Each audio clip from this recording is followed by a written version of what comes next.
Hi there, my name's Lee Martin and I'm a professor of education at UC Davis. And I'm going to be showing how I'm using a motor and a little fan in order to make a bubble blower.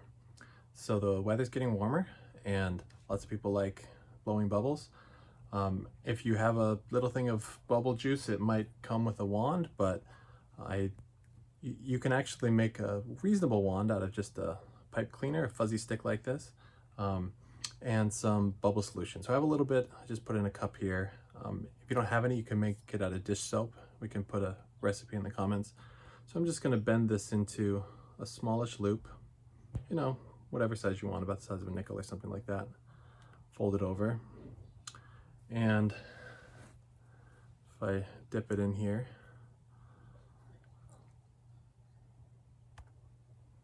works pretty well.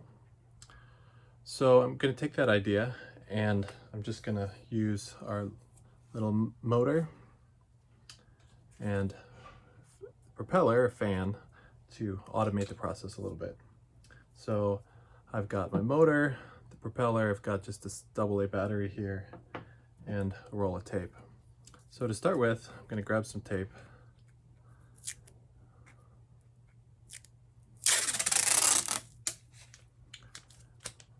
And I actually grabbed a little popsicle stick too. You don't need this, but it's just make the job a little bit easier. So this motor already has the wires attached onto it, like the ones in the kits that we sent out. So I'm just gonna tape the motor onto the popsicle stick, just to make it easier to hold, easier to attach the battery. And I did it at the end, so there's gonna be room for the propeller to fit on the end. Now with this kind of motor, it only needs 1.5 volts, which is what one of these is. So if I just attach the two leads here, it'll start to go. So you can hear that probably. So I'm going to just attach the battery here to my stick as well. Again, just to make things easier to hold, especially because I'm not working on a table.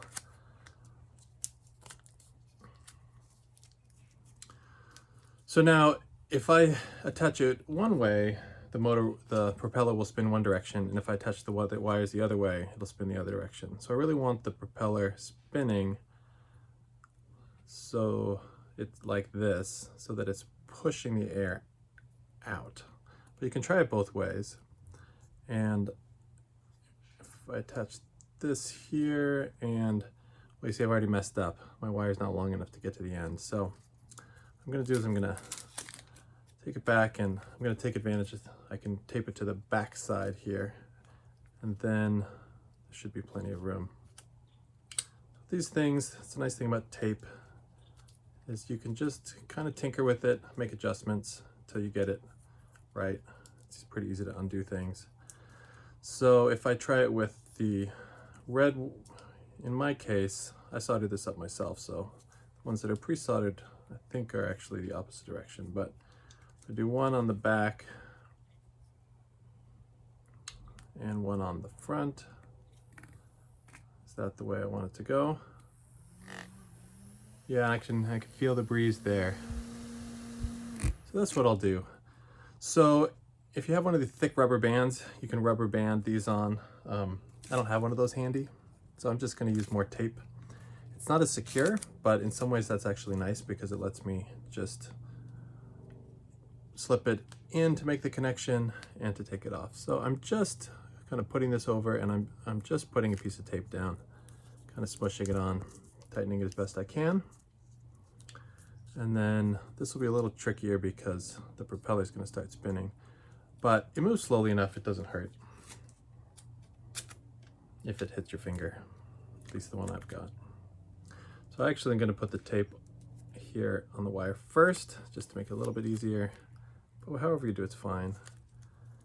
And we'll touch it here, and it starts to go, starts to spin a little bit. I just kind of squish it down. So a lot of tape, kind of ugly, but I've got my propeller going, and feel if you wiggle it, the wires might come out. but I put it together so I know how to adjust it. I think it's this one on top that's a little fussy.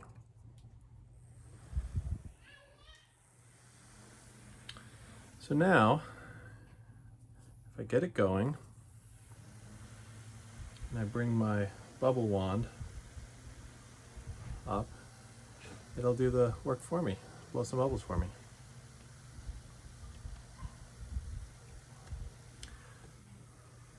So that's it for this design.